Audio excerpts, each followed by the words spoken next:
Hi everyone, good evening. Maaf dalam gelap. Saya actually kurang sehat. Tiba-tiba rasa tak sehat. Tapi I believe tomorrow I'll be fine. That's why saya rehat awal. Awal pagi tadi saya ada upload video berkaitan dengan Siti Nodiana dengan beberapa orang yang sebenarnya saya honestly tak tahu. Dan I was like confused what's going on, you know. 3-4 hari saya tak react, saya tak aktif dekat YouTube dan juga Instagram, because saya melayan perasaan saya sebelum dan selepas sebelum, semasa dan selepas akan kena vaksinasi. Bila I nampak tajuk video tu, I pun klik lah. I pun dah lupa apa tajuk dia. Then when the person ceritakan, I was like, what on earth is going on? I'm so confused, like 4 hari tak tengok YouTube, tak tengok Instagram dengan aktif. Dah banyak berlaku ya. Imagine kalau seminggu sebulan saya tak ke YouTube atau Instagram, garanti bumi pun dah bertukar rupa kot. Anyway, back to the situation. Kita sebagai pendengar, sebagai orang ketiga yang tak tahu menahu situasi, saya secara peribadi ambil pendekatan untuk tunggu dan lihat, berdiri atas pagar dan tidak memihak kepada sesiapa pun. Kenapa? Ialah kita tak tahu kebenaran, ya. Sama ada perkara itu betul atau salah, kita langsung tak tahu. Yang tahu hanyalah empunya badan yang terlibat, iaitu orang yang terlibat dengan IG live itu dan orang yang diperkatakan itu. Itu saya punya pendirian lah. Dan sememangnya dari dahulu sampailah sekarang ni, saya jenis yang kalau saya tak diberitahu dengan situasi sebenar, saya tak akan gunakan andaian saya yang mesti macam ni, mesti macam tu. Tak. I will only believe once you are proven guilty.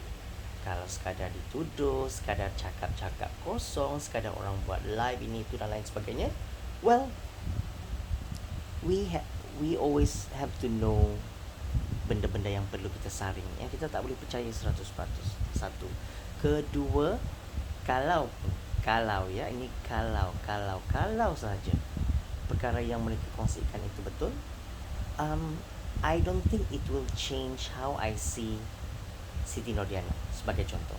Because the reason is because saya tahu cerita latar dia dalam keadaan kesusahan dia lain sebagainya. Alright, probably she has her own reason kenapa hal itu terjadi. Alright. Dan yang kedua, saya meminati Siti Nodiana selain daripada ialah mengetahui latar belakang dia dengan keadaan begitu, is because of her talent. Alright. It's not because of her, dia sangat jujur, dia adalah manusia yang paling sempurna. No. Even though me talking to you, I have my dark secret that I'm keeping right now. In short, nobody is perfect. Tiada siapapun yang boleh menjatuhkan hukuman ke atas orang lain, mengatakan yang kau berdosa, kau bersalah, kau ini dan itu. Adakah engkau cukup sempurna untuk menyatakan orang itu bersalah? Ya, you have to see yourself. Have you not done wrong? Ataupun ya, kau bersalah tapi kau rasa macam kau sempurna, tapi Tuhan masih tutup aib kau sehingga saat ini. Ya, so that's the thing that we have to think. Secondly, if those people yang buat IG live, lepas tu mereka didapati ialah menuduh tanpa usul periksa ataupun ialah benda yang tidak betul diada-adakan, well, I always believe that Siti Nodiana has two choices. One, to ask them to make a official statement of forgiveness officially, or she can take action because it's defamation, memalukan mereka. Itu yang I see lah. Saya pernah kerja dekat mahkamah dulu and saya suka subject law. So benda ni tak senang tau. Nampak macam senang, you tuduh I, semua ada bukti, semua akan cepat settle. Tak. Banyak proses you kena lalui. Silap-silap, penat-penat you buat semua proses tu, tiba-tiba penyelesaian luar mahkamah. Macam tu. So, sebagai peminat Siti Nodiana ataupun bukan peminat Siti Nodiana, let's ambil pendekatan berdiri atas pagar.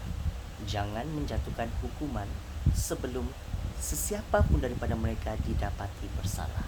Kalaupun antara mereka itu didapati bersalah, jangan menjatuhkan mereka. Tetapi lihat pada diri kita sendiri.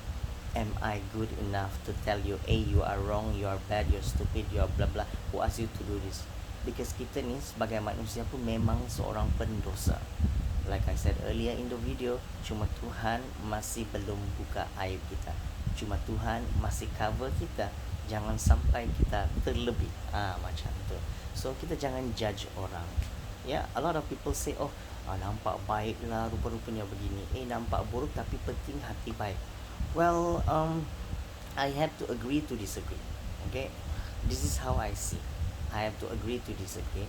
Memang benar ada orang yang nampak baik tapi lain dia punya di belakang. Ada orang yang nampak jahat, rugged lah, apalah, mulut tak jagalah tapi hati baik.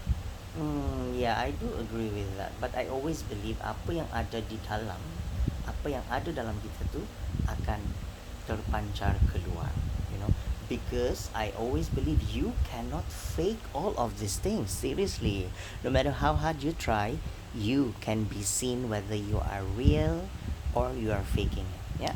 So sebagai peminat Siti Nordiana atau bukan peminat Siti Nordiana, atau sebagai peminat kepada yang live itu ataupun bukan peminat, sebagai rakyat Malaysia, rakyat Indonesia, rakyat Singapura dan Nusantara, kawasan Nusantara yang memahami bahasa Malaysia ataupun bahasa Melayu, jom ambil pendekatan tunggu dan lihat, jangan hakimi orang, dan lihat kebenaran pasti akan terserlah. Kita jangan menghukumi orang sebelum hukuman dijatuhkan. Okay? Itu sajalah pesanan penaja saya. Because saya tak nak benda ni, channel saya ni bukan channel yang gosip ke, channel nak memburukan orang lain. No, I created this channel solely for Siti Nordiana. I'm a fan of her music, I'm a fan of her talent and kepribadian dia. Yeah. So saya bukan nak timbulkan gosip, tapi I was so surprised I ingatkan video apa tadi. So like I said, jom kita ambil pendekatan atas pagar, tunggu dan lihat, dan jangan menghakimi orang, kerana itu bukan tugas kita, itu tugas pencipta kita. Thank you very much. Have a great evening. Take care, stay safe, and #kita jaga kita. Bye bye.